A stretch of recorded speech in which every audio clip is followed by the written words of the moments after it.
Welcome to Teachers Talk Back, a unique podcast based on research and decades of teaching experiences. Also a podcast cloaked in confidentiality so teachers can speak honestly and openly, as in a teacher's lounge where teachers work together to solve major student issues. Today, we are in San Francisco at Aisha Curry's Smokehouse because our topic is the problem with boys and what can schools do about it. The problem with boys. We picked the Curry Smokehouse because the Warriors team has successfully moved the art of basketball from a competitive, best male sport to one of collaborative sharing.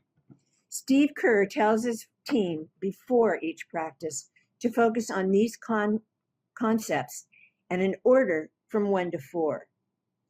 Number 1, mindfulness. Number 2, compassion. Number 3, joy. And number 4, competition. Remember, Steve Kerr's father, Malcolm Kerr, in 1984 was assassinated by the militant Islamic Jihad group while president of the American University in Beirut. He's a proponent for gun control and for building a team versus creating a one-man competition in basketball. The problem with boys and what schools can do to fix this is a huge topic that will probably take us a few episodes to cover. You are so right, Helena. Be sure, everyone, to stay tuned to Teachers Talk Back, and be sure to email us with any comments and any information you might have. Email teacherstalkback at, all lowercase, with no spaces, teacherstalkbacklh@google.com. We'd love to hear from you. Listed in this episode's description are several books written in the last 3 years on this topic. Be sure to check this bibliography along with websites that are used in this discussion. The problem with boys and what schools can do to fix this. Here are just a few questions we'll discuss now, and we'll discuss, Helena, in future podcasts. First of all, how are schools, churches, and families failing our young men? Why are all school shooters white men?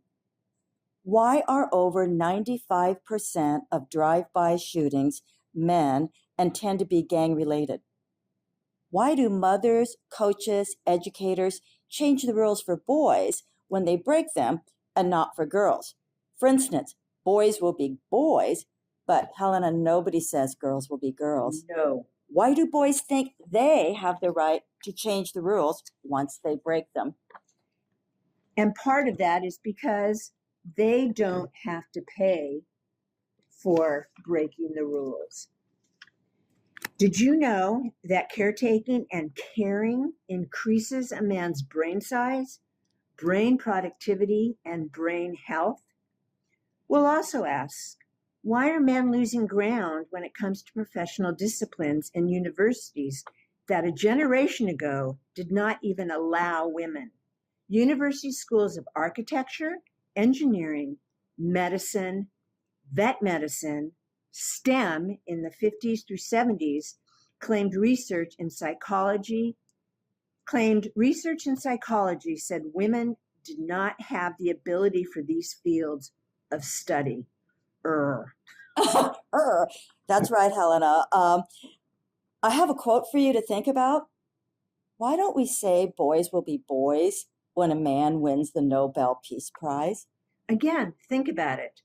Why don't we say boys will be boys when a man does something wonderful like winning the Nobel Peace Prize? We only say it to explain negative behavior. Exactly. Again, think about it. Okay. Where am I? How about this one, Helena? The first paragraph to one of the books that we've been researching, the book is called For the Love of Men by Liz Plank. This is what it says, Helena. Although the news often focuses on the threats of terrorism, natural disasters, and nuclear war, there is no greater threat to humankind than our current definitions of masculinity. Although the news often focuses on the threats of terrorism, natural disasters, and nuclear war, there is no greater threat to humankind than our current definitions of masculinity. Fascinating.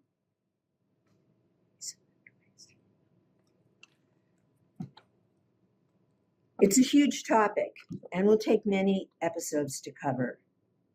Where should we start? How about in the classroom, in the school? Perfect. Well, can we start by looking at bullying, school violence, competitive programs like athletics versus the use of arts and electives, and developing confident, caring men who are leaders? We could look at teaching dynamics in the classroom, the power structures in schools, school boards, and communities. Some of these could be future podcasts. We'll discuss mothers and sons at some point, the consistency of rules and the consequences around genders, social economic status, and ethnic groups. Helena, for instance, some different groups don't get the same support as other groups. And their suspension rates are higher. Exactly. Bullying and violence, usually extremely covert, is everywhere on school campuses, K through high school. Bullying and violence can be alive and well, but hidden in hallways, classrooms, playgrounds, bathrooms, school buses, and athletic games. So what have you seen, Helena? I know I just recently did a teaching support in a 1,200 7th, 8th grade school. And in the hallways, so much stuff was going. We even had cameras, we had walkie-talkies, but it was almost impossible to catch everything. The students would come and talk to me. They would be huddled by my door, and I'd get there early so the ones that were afraid to be in the hallway, they could at least be in my classroom. I'm just curious what you saw and your experiences, Helena. And I just want to comment on the afraid to be in the hallways. Absolutely no student should be afraid to be in the hallways. Safety and school culture is so important. I've seen, well, let's look at athletics. I am not dissing athletics. My son played in every athletic program and every sport he possibly could, and it was great for him. It made him keep his grades up. But I also saw and heard about bullying on teams. My son was bullied. Talked to the coach. Coach did nothing. I see boys athletics treated differently than girls athletics. Yes, there's Title IX, which says that, equal, but it's just not that way. So what about the intercom? Oh, Miss Helena, like Oh. we're like teaching a class, and through the intercom, constant, go to the football game, go to the basketball game, do this, do that. Never anything about the art program. No, and I was not very popular with the coaches, believe it or not, not because I didn't want us to get rid of athletics, but I didn't want to be interrupted in my classes. Mm-hmm. And I refused to give grades so that they could play. They needed to earn a grade in my classroom, and coaches got so angry with me. Well, many of the coaches that I worked with didn't even have college degrees. They were volunteers, but once they became a coach at a school, suddenly they were elevated to this higher decision-making level that was really inappropriate. Well, and status, compare the status of the quarterback to the status of the leading role in the school play. Yeah. There is no comparison, because the arts and people that are involved in the arts tend to not have a lot of status on campus. Can I read a quote, Helena, Absolutely. that goes right with that? This is from the criminal justice professor at University of Alabama, Adam Lankford, and he says, these exact words: the reason men commit mass shootings are usually due to unhealthy amounts of self-worth to status. And so in many cases, boys and men are killing to achieve status or defend their self-defined self-worth. Makes sense. It makes sense, right? Also, one thing that I've noticed is that, number one, the more adults on campus, and I'm not talking resource officers or people in uniform, I'm just talking adults, playground people, student advisors, adults where student that could have their eyes on what's going on in the classrooms or the playground. Like the school secretary. Oh God, those people are invaluable. And Aren't you know they? what? Oftentimes the school secretary or the playground monitor or the camp or the student's advisor, who is not a counselor, is usually just a classified staff member, those become the trusted adults. And so that's who a kid will go to and say, just like they did with you, Mara. Marley. Good job, Helena. That's okay.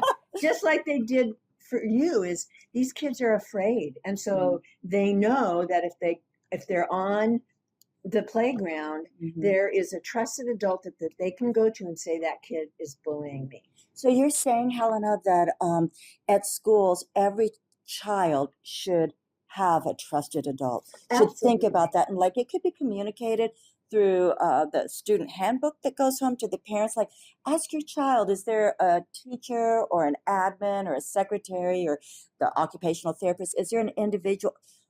The maintenance workers, they're the best. They were always the best teachers for my students, you know, Right. an individual that you could go to if you had a problem.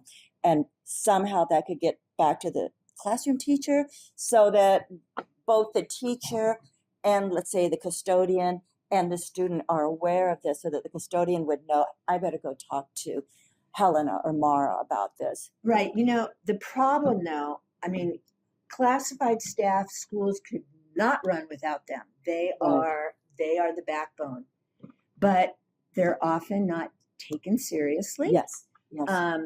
You have, and I've seen it, administration that is just, you know, they know there's bullying, maybe they talk to the kid, but that's it, you know. They don't really do much. Part of it is they're extremely busy, I get it, but if students know that there's adults around, their behavior is going to improve. So this is kind of in the same thing, Helena, but as a special education teacher, it was brought to my attention that in many districts, the biggest cost for districts is special education.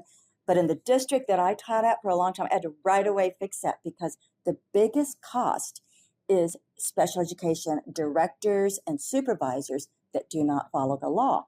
And to me, that's what you're saying, is that if a student is being bullied and they tell the administration and the administration doesn't do anything, that's grounds for a lawsuit.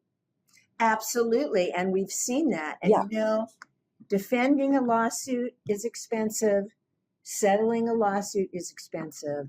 Schools are hurting for money anyway, which limits like the amount of counselors or the amount of social workers you can have on campus. So it's important that those people have the credential. So, I mean, they're not credentialed, but they have the credentials in child protection, maybe. I don't know what the word is. Well, and it's important that teachers are listened to by admin. If I have a student that says he or she are bullied, admin needs to jump right on that and follow the appropriate laws. Absolutely. And you know, I mean, I know we're talking about boys but girls are not innocent. No, queen bees and wannabes. Oh God, they can be very starting in 5th grade. I mean, yes, right. I know. I mean, I have a daughter as well, and she experienced that. But you know, there's a huge movement in schools for restorative circles and that, that kind of thing. You know, but there are times where the victim does not want to sit in a circle with right. You know, whoever. I mean, if it's a sexual assault, there's no way she's going to want to sit there with him.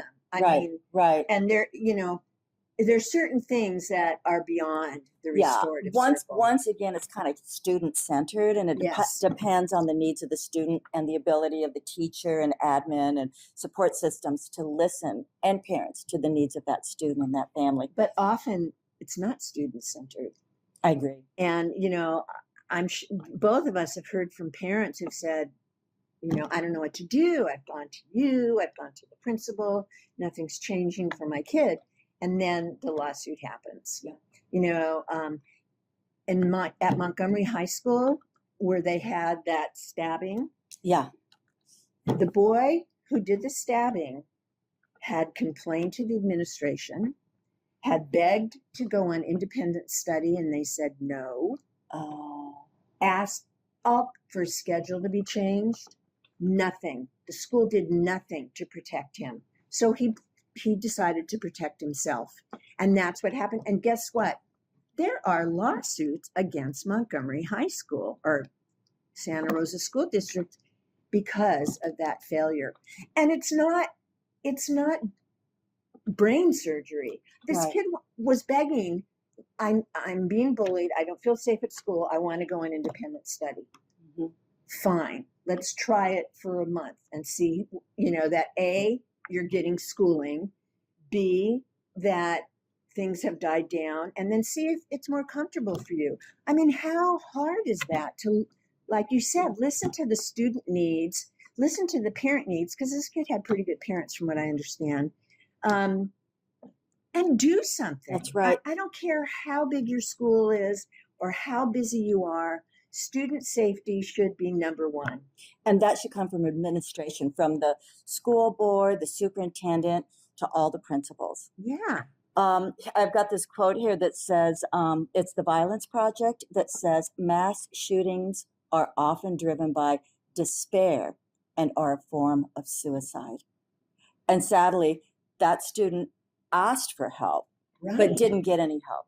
And you won't believe this, Helena, but once I was standing in line to get my driver's license, this is the truth, and I was standing next to the woman whose daughter got the sexual abuse law going in California. This was probably happened in the 90s, but the daughter went to a high school, and she was really well developed, and the boys would make fun of her physique when the parents would drop her off. In the high school, the playground had different areas where different people would be, and the daughter would come home crying. The parents talked to the counselor of the school. Nobody did anything. So the family took it to the California courts, and it went all the way to the Supreme Court, and it created the sexual harassment in schools law. This is the truth, Helena. Wow. And I saw it with my own two eyes, because I saw how the girls were sexualized once they would hit fourth, fifth grade, and how the male teachers and such acted. But I know we're talking about boys here, but the school staff has got to be on the same page, and they have got to have leadership that says student safety is number one. I agree. In fact, we even have a committee, a safety and school climate committee. Oh, and we awesome. talk about that all the time. Yeah. It's like, and of course the sexual assault is on the extreme. Yeah. A lot of what we're seeing on a daily basis is more the bullying, the sexualization of girls, and it goes back to, supposedly it's not this way anymore, but what was she wearing? She was just a really well-developed girl. I don't know. No, not that girl, but any girl. Oh yeah, that's what they say. The woman created it, the female, because she was wearing a miniskirt or something. Right. It was her fault that they vilified the victim. Yeah, it's her fault that he couldn't keep it in his pants. Right. Right. And nobody ever says to a man, why are you wearing clothes like that? It's kind of alluring. Why are your pants so tight? Why are you wearing one of those? I don't want to say this name, but I have to, a wife beater. Yeah. Why is it even called that? Right. But the thing is that nobody ever questions, why were you drinking so much? Yeah. Why did you think it was okay to put a drug in her drink? No one ever asked those questions. I don't think. No, I don't either. So having a trusted adult's really important. A lot of time it's a member of the classified staff, but it's also elective teachers. and coaches. Yeah. Why are the elective teachers so important? I think because, first of all, it's an elective, so the kid's electing to be there. Second of all, elective teachers, and I was a drama teacher, you see students in a different way. The pressure of academics and taking tests Yeah. isn't there, you know. So elective teaching, you talk to kids, you learn about kids. You know, I've seen when I've been observing art teachers, you know, they're coming up with these things like where the art becomes a personal Expression. thing, Exactly. personal expression. And that's what you did in your theater program, right? with having the children write the script, create this setting, and do the acting. It does seem to me too that electives are more student-centered, and it really Yes. encourages the special gifts from the students, special interests versus the academics, where we have to grade based on boom, boom, boom. Right. So it also yeah. creates a bond Yes, that yeah. a lot of kids, you know, don't have with their teachers. I'm not saying that academic teachers can't be a trusted adult, Yeah, you know, because I know many that are yeah, that. But for the most part, because elective teachers are drawing on creativity and personal, expression. you know, personal expression, the kids tend to form that bond more. And electives are not competitive. No, And they are we not. were just talking about this, Helena. Like, some coaches are so outstanding. They know how to make the athletic program. We have some outstanding coaches at our school. They know how to make it like team building, like it's something you earn by making good grades. They respect everyone. They encourage the females, the little kids, the big kids. They make it like all about a group team, just like Steve Kerr would do with the Warriors. Right. Then athletics, you know, there's such a powerful piece of the school, because it also, there's no sign symbol stuff for reading. You know, like as a special education teacher, I had a lot of kids who were outstanding at athletics, and the athletic programs saved them. It gave them all the communication skills to succeed at jobs after, you know, high school and college and such. So I always want to promote the athletic programs, but I think it's important for schools to equally promote the arts, promote all the other programs that go on. And for my kids, they were both artists. They went to a special high school that had a strong art program, but it also had a strong ag program, a strong athletic program. It had all these different strands, but no strand was treated more so than the other. They were all sharing in power, so that the kids respected each other. They had friends across all different strands of learning disciplines. Right. My son was Mr. Athlete. He played on every team he possibly could, which forced him to keep his grades up. Yeah. Right. So I have no problem with athletics. Like you said, you know, athletics often is what keeps a kid in school and doing their homework. At the same time, an elective like drama or art might be what makes the kid go to school because of that class. Auto shop, welding. Oh my gosh, we've lost all of that stuff. It's so important. I know it is. Voc Ed. Those are also reasons. I mean, it's, you know,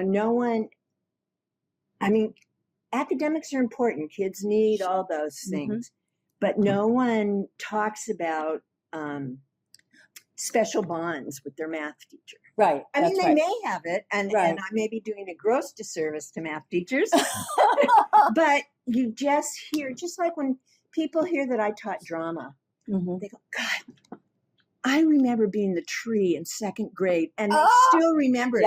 Ask them who their math teacher was. Yeah. You know? Right. So it's that reaction, that feeling, that bond that's developed. And vocational education, there's the bond, but there's also the critical thinking, the problem solving, like to do electrical work, welding, any kind of that mechanical work with automobiles. That it's really sad when education becomes only about the academics and the athletic program without the wide range of the arts as well as the voc ed. Arts is, I think, the one area that's being cut back the most, because we used to have ROP programs, Mm-hmm. and now we have career and technical education. Oh, okay. Okay, so it's very similar to that. So what that does, what a CTE program does, is there's three classes within, and the third one is like a capstone where they have to show their expertise. Oh, So you can awesome. have a CTE program with SHOP. You can have a CTE program with healthcare. You know, Okay. there's all kinds of different ways, and so that kind of brings back some of that vocational stuff. Mm-hmm. Which is really important for boys because, you know, we all have a wide range of interests, our population at Mhm. large, and it's important to have programs that honor all these different ways of thinking in our young men And our learning. boys. And learning, absolutely, interests and such.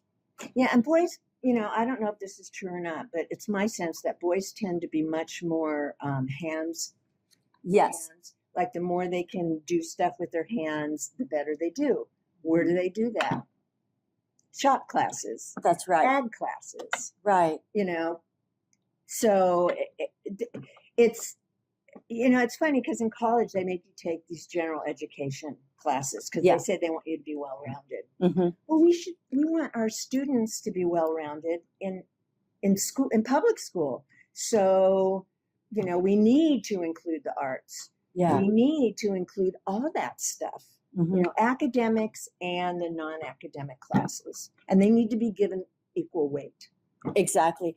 Because this idea, Helena, that boys, the rules change for boys. Like you can break the rules if you're a boy, but that's okay because you're not going to get the consistent consequence or the consistent rule. You can change the rule. Or if you're a boy, you know you can change the rules because this is how you've been raised. But when it has a lot of different disciplines with all kinds of different ideas around those disciplines, it makes it more difficult for an administration or an athletic team or a school that tends to be super patriarchal, all white, to like say, well, here's the rules for everybody, but they change it for the white boys. They change it for the boys that are from the better part of town. Well, you see that all the time. You see in suspension rates. You know, yeah, suspension. Compare the white kid's suspension rate to the Hispanic kid. Right. You know, or the special ed kid. Yes. Or the low socioeconomic kid. So you're right. It's now I'm not saying that if a white boy did something and a brown boy did something, the exact same thing, would they both get the equal punishment? I think that's the biggest issue of all, like changing the rules for boys. Mothers do this with their sons. I've seen mothers that are educators do this for their sons. I've seen coaches do this for their boys on the basketball team. But it's the biggest issue. And you see that the boys themselves think they can change the rules. I've had first graders in my class think that they know the rules, but then they think when they break the rule, well, no, I'm going to change the rule. They don't come out and say it that way, but they try changing it to see if the teacher will be consistent in the consequences and such. Yeah, that consistency and treating people equitably is the key, I think. You know, but also it's just like in my town, I see notices about, do you know these boys? They're egging people's houses, or they're throwing pumpkins in the middle of the street, or you never see, do you know these girls? Right. Which, you know, I mean, I'm not saying that girls are doing stuff too. Girls are doing stuff, and maybe girls are just more subtle. But I think there's more of a consistency for the girls. They don't get the special treatment that the boys do. At my church, I heard the priest say, he called the boys, they were all sitting in the pews, and he called the boys and said, someday you're going to be leaders. I was like, well, what about the girls? You know? Well, religion tends to be very patriarchal. It sure does. Yeah. So, yeah, this sense of changing the rules and boys not being held accountable and consistently, you know, treated across all groups. Yeah, I think that could be another podcast. And yes, in fact, I think this is a good place to end. And I think that in our next podcast, we should talk about the rules for white boys. Talk about Brock Turner, for example. Oh yeah, that's something we could Yeah. people could look at and research. I mean, why is it 100% of school shootings are white boys? Yeah. Why is it the majority of drive-bys are boys but gang related? I mean, there's just so many issues that makes me think, why is it that girls, their mothers, I believe, have given them a tool belt of strategies.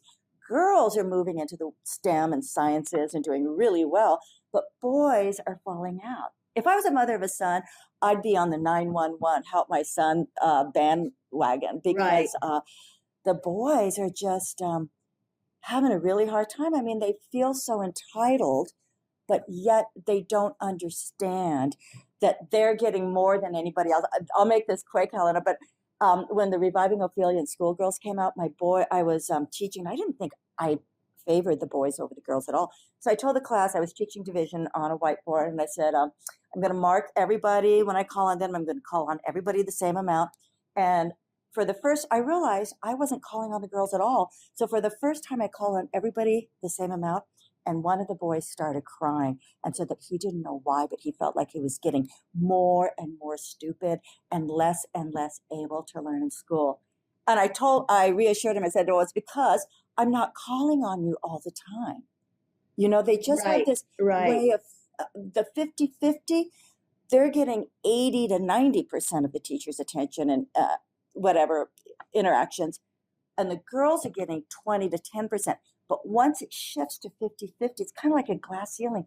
They don't really see it. Yeah, I don't think the girls don't really, I mean, they consider it as this is the way it is. Because that's the way it's been. Because that's the way it's always been. And so, boy, I mean, you hear that from, well, I don't want to get into political things, but you hear that a lot, like, we can't teach slavery because it makes our white boys feel guilty. Ooh, that's exactly what it is. And it's true. just.